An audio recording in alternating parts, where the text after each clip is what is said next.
You're watching TVC Breakfast. Nigeria's bilateral trade with Taiwan moved to 22 billion naira in the first 9 months of 2021, an increase set to be over 118.35%. Now, both countries are looking to improve on that figure.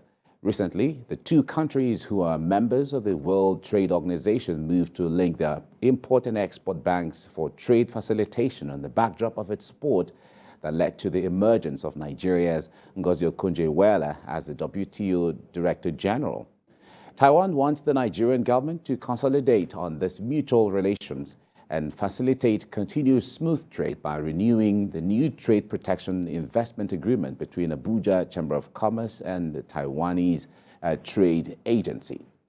This is what we'll be talking about shortly. Joining us in the studio to give more light into this is Ambassador Andy Yih-Ping Liu, the Taiwan Representative to Nigeria. It's nice to have you join us this morning. Good morning, Mike. Thank you so much for having me today. Great. Good morning. Thank you.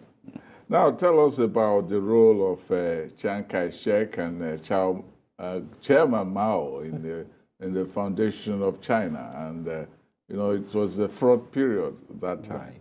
Well, this is the breakfast time. I'm not going into too much history. No, we don't want too much history. But we don't want to set it in context for today's readers. Right. Yes. I don't want to call people to sleep during their eating. Yes.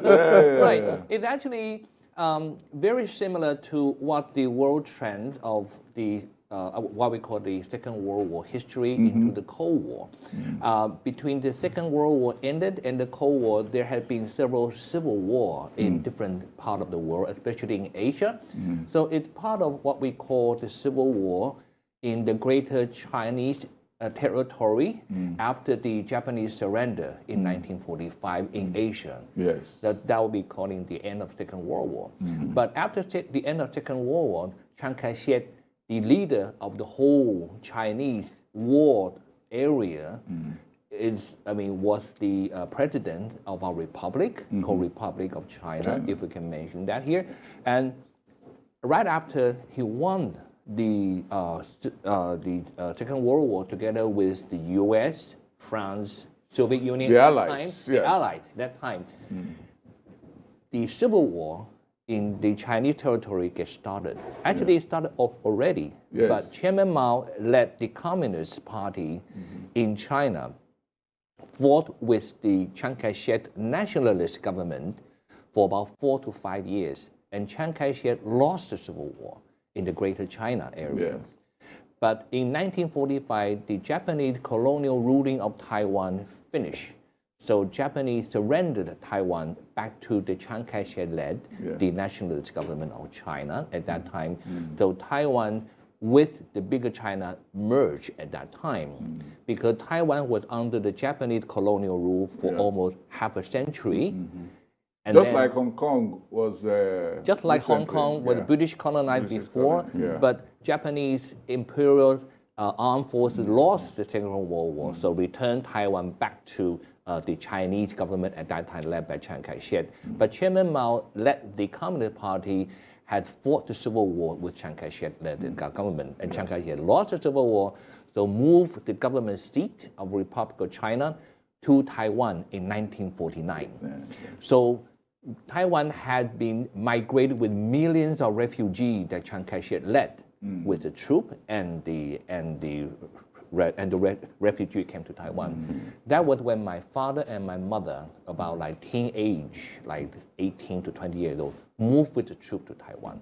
So that was part of the Taiwanese history. So thank you so much for giving me 2 minutes. But what it tells us is that it was actually it was an ideological divide. That's right. Because Taiwan was really laissez-faire capitalist, while Chairman Mao was using Beijing as capital. Beijing as capital to establish a communist rule. That's right. So since then, you guys have been like a separate way of our government and the Beijing government. So we called ourselves more from that time on as Taiwan. Because it was under a separate government ruling in the same territory. And because my government at that time was the founding member of the United Nations together with other allies. So from 1946 onward, all the way to 1972, the Republic of China, our government was the permanent, was the Security Council permanent member in the Security Council, and together with the whole United Nations. But after 1972, we bowed out because the most of the country at that time would like to support Beijing government to join the United Nations. So we thought that at that time, Chiang Kai-shek thought that we better bow out from that. So that was part of history. Sorry to make everybody bored. No, it's fine. It's really interesting. You know, refresh. There are many people who do not know this history. Thank you. Especially in the country now where history is not even in curriculum. They even study our own history in Nigeria. Yeah. The young people don't even know what happened 20 years ago in this country. And they have to be reminded that these things matter. Yes. And it's quite interesting because on the African people like history, they like the stories of how they have evolved and all of that. But let's bring it to the modern day now. Nigeria and Taiwan have had relations too over the years. Talk to us basically, how would you assess the relations between Nigeria and Taiwan right now? Okay, let me just talk briefly about our trade mission here, because our mission set up in Nigeria in 1991. So exactly 31 years ago, our office set up in Nigeria. It was the time when Lagos was your capital. So that was the time when a trade mission was established, even though Nigeria and Taiwan had no diplomatic relation. But your former government, under the former head of state, General Ibrahim Babangida, he was leading the government, so thinking that we have to have Taiwan to participate in the development of Nigerian economy, because Taiwan at that time had been regarded as the real good model for developing ourselves without any natural resources. And I came into Nigeria actually in 1993. Wow. And we stayed 4 years in Calabar, Cross River State, because that was the time when Nigerian government wanted to set up the first time ever the export processing zone in Calabar called EPZ. That is the role model for the current day of Nigerians, like industrial zones, free trade zone. That was the time when our side had been regarded by Nigerian government as the true model of developing economic in a very sensible way, without any kind of natural resources. So that is how the Nigerian idea of non-oil economy can help to develop. So we are very proud to be part of that process, even in the early 1990s. So if we come to modern time, because our trade mission has been here for 31 years, we never left. Although in early 2000, our trade mission moved to Abuja together with the other embassies and High Commission, but in late 2017, we moved back to Lagos. And because this is a merge of a embassy-like office together with Consular General and trade. So we focused on the substantial relation, economic development relation and cooperation between Taiwan and Nigeria so much. So we cherish the practicality of both Nigerian government and Taiwanese government. With or without diplomatic relation, both sides will still make the economic and trading relation to be the core of our substantial relation. So that's why when Mike mentioned in the earlier time that the World Trade Organization, which is not part of the United Nations. So thank you for asking me about early history, because Taiwan bowed out of the United Nations. But we are one of the earliest members in the World Trade Organization, together with Nigeria, together even with China. We were one of the earliest members of World Trade Organization. So Taiwan delegation in Geneva proudly support Madame Ngozi Okonjo-Iweala to be the Secretary General. Amazing. Because she worked so closely with Taiwan. So if we come down to the economic and trading, last year we have experienced almost 200% jump. It's not just slow increase, 200% jump of trade volume between Taiwan and Nigeria.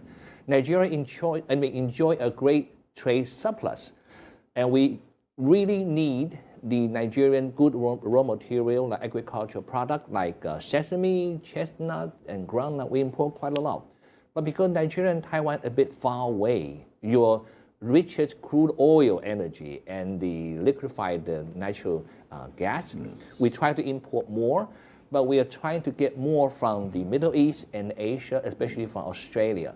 But we can work on that because oil economy, non-oil economy are the two legs of any economy. Well, Taiwan depends only on the non-oil economy, but we have a very strong petrochemical, very strong oil refinery. So Mr. Aliko Dangote worked with Taiwanese a lot of traders. Yeah, but you hear that you depend over 90% of your energy resources from outside. How much is Nigeria's role, Nigeria's participation in that? I don't have a specific number because our trading and our energy sector in Taiwan focus more on the agricultural product and raw material. But if we can start to increase the oil or LNG, the liquefied natural gas, that will be fine. But for the moment, our government have made a lot of purchase, and our petrochemical industry made a lot of purchase from Australia because it's very close from Taiwan.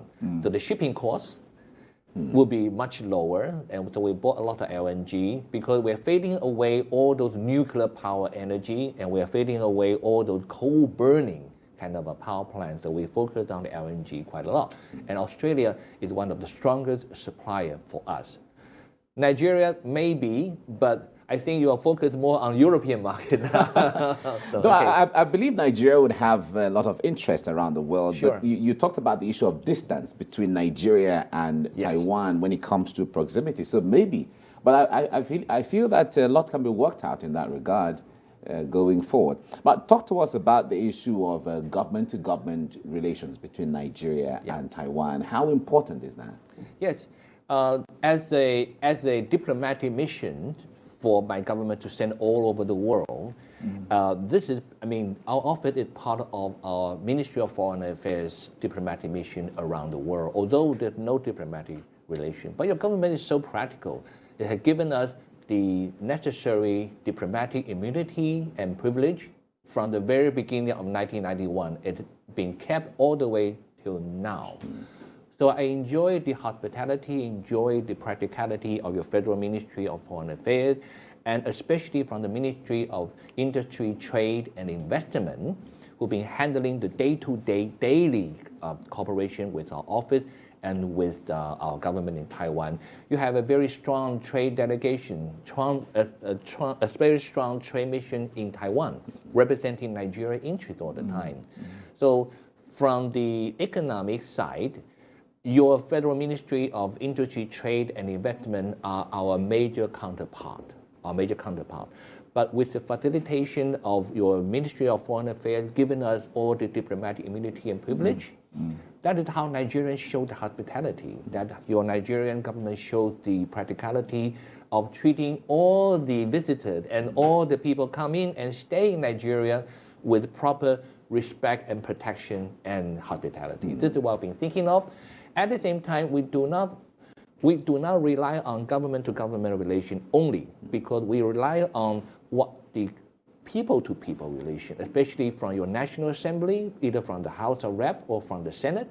We have our own parliament. We call it the legislature in Taiwan. Connect strongly.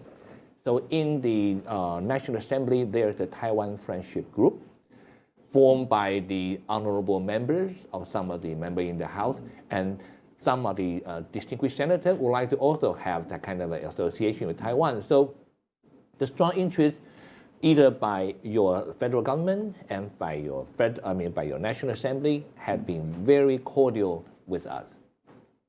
Well, recently the Speaker of the U.S. House of Representative Nancy Pelosi visited Taiwan. How would you assess that visit? Was it significant, not only for Taiwan, but for the world? It is quite significant for us, but it's part of what we call a routine kind of a practice for welcoming delegation and VIP from all over the world, because it had been going on for so many years that we have visitors from the US Congress, either from the Senate or from the House, and also from European countries, even from Nigeria. You have members of National Assembly came to Taiwan from time to time.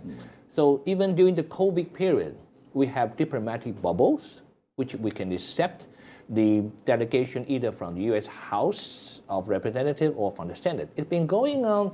So many visitors coming to Taiwan now, so we did not feel anything too particular or too unique to have the House Speaker Nancy Pelosi visit us, because we think that is part of our hospitality of welcoming everybody to come into But Taiwan. the Chinese government said, the Chinese government said America was playing with fire and that Taiwan was playing with fire.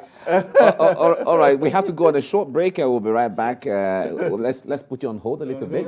Yeah, exactly. Yes. All right, you're watching TVC Breakfast. We're discussing with the Taiwanese representative to Nigeria, Ambassador Andy Liu. We'll be right back after this short break.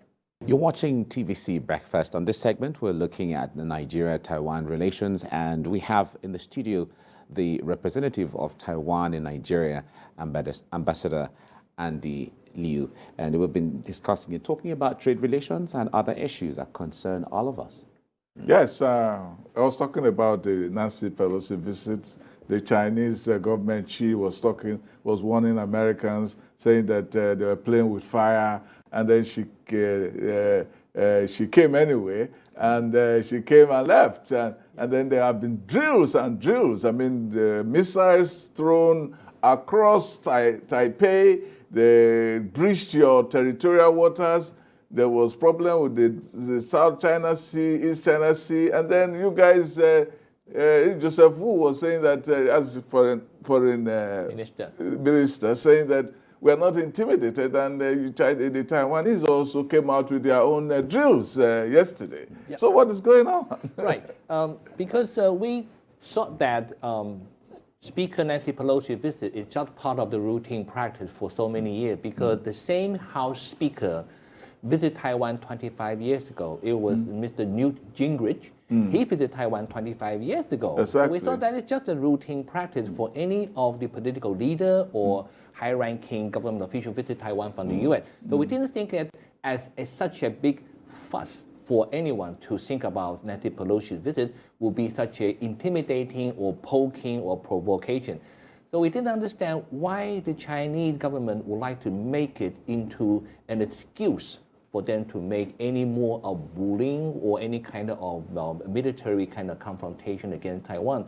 But our military buildup have been ready for any of the invasive move or any kind of intimidating from the Chinese for more than half a century. Yes, they did a similar thing in 1995-96 when they launched missiles against us. When they launched missiles, but it was child's play compared to what they did this time. They did a lot of they tried braggadocio, you may call that. They tried to make some more of the military kind of exercise around Taiwan, but they know exactly what we will do. If they really fly over our territory, we will shoot them down. With missile, shoot them down. A jet fighter will shoot them down. And the military exercise actually not violating our territorial waters, because that means total warfare. They will not violate. They just go around trying to make a few maneuvering around. But your trades were breached. The Taiwan Straits were breached. Yeah, because the China is still our #1 export market. So you can see we Taiwanese people, like Nigerian, we are very practical. Verbally, we've been arguing, but in terms of trading, that is our biggest export market. It's just right our big neighbor. So in trade, there's good relations going on, but it's just maybe politics or something that there could be different opinions here and there. Yeah, that's all right. Now, let's talk about the issue of cultural interrelations, because one would say in diplomatic terms, the coming together in culture, sharing all of that goes a long way to build and cement relations. How would you assess that between Nigeria and Taiwan? How similar are we in cultural terms, and how are you going ahead to build and cement cultural relations between Taiwan and Nigeria? Right. Thank you so much, because Taiwan has been having all kind of cultural or literature event. So one of your national treasure Nobel Prize winner, Wolo Soyinka. Yes. He visited Taiwan twice already. Amazing. Because he was under the invitation to participate in the Taipei International Book Fair and talking about the African or Nigerian literature in Taiwan.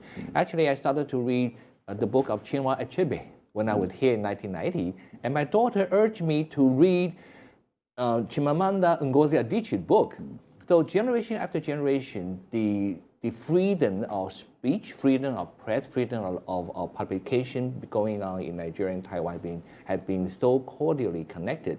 And in recent time, your delegation in Taiwan would like to promote Nollywood and Taiwanese film industry to get more exchange, because your film industry had already acknowledging Taiwan film industry, and several of our world famous movie directors had been having a lot of connection with the Nigerian Nollywood movie film director. So that's some simple example. But for the daily routine of cultural exchange, our office had already started to have a lot of interaction with the Nigerian Art and the Culture Association, either in Abuja or here in Lagos. So it's under my mandate, we should promote more of the cultural exchange in the near future.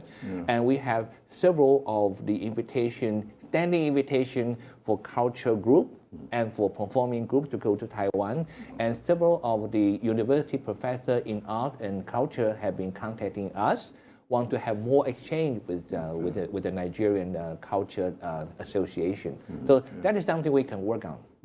Now, going back to the international scene, Sure. you know, the China Sea and all of that, America has said that their attitude towards the so-called threats of invasion from China is what they call strategic ambiguity. What do you guys make of that? Right. That is a term made by the international politics scholars Yes. to describe how the Americans have been taking the Taiwan Strait situation. But for us, either ambiguity or clarity for us is the daily life, because we've been facing the mainland Chinese harassment or jet fighters around us every day. So we take it seriously, and we are ready any moment. Just like when Russia invading the Ukraine, our government started with all other countries for putting a serious embargo against Russia, because the Ukrainian situation had given an alert to the rest of the world.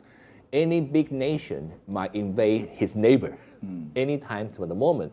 So quite a lot of your Nigerian friend of us had describing Taiwan as David against Goliath. So we're such a small island against such a big neighbor, but we're ready. So whenever David was intimidating by Goliath, all he could do to pick up the weapon in hand and to defend whatever he had. It's good that you said that, because these figures say that their army is like 60 times your own and their budget is 20 times your own. But when the new Center for New American Security did a kind of simulation of an invasion, they said they're going to be bogged down, especially because of the mountainous terrain around. It's going to be difficult, and they don't really have the kind of coordination between the various aspects of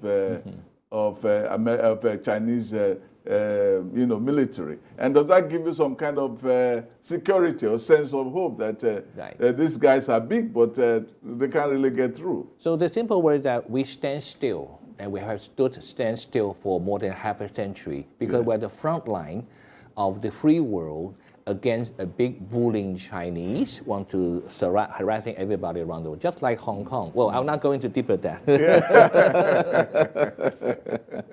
But anyway, we look forward to what the world expects is a peaceful environment. Yes, of course. Between China, between Taiwan, across the world, where people engage in their day-to-day living, and then let's just enjoy life. That's what the thing is. I think everyone will be better off if we have the situation. Now, before we let you go, let's talk about 5G. Nigeria is just about to launch its first 5G experience. And as it is, technology is gaining more grounds and being in the core of some of the activities and startups that we have. What is the Taiwanese experience that Nigeria can learn from, especially in 5G and Web3 and where we're going? Right. Telecommunication and high technology industry is the core development element of Taiwan. So we focus on a lot of new development, anything together with 5G or with Elon Musk kind of Starlink. Everything started with kind of core technology or microchip.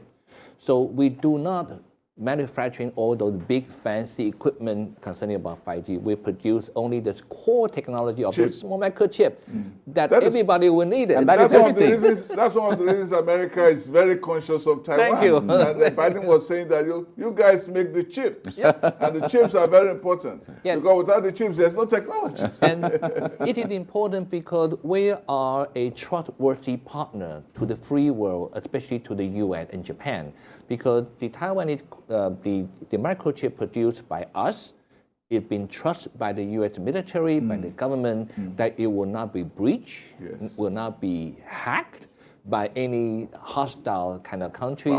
So it is trustworthy by the U.S. So Taiwan is in the front line against the big bullying Chinese. At the same time, we have the support of all other major nations around Taiwan that we survive and we stand still, and we still produce the best technology that everybody needs. Yes, because the chip is the basis of all technology. The chip in any mobile, for any computer, even for the satellite, even for Elon Musk, kind of Starlink, the same thing.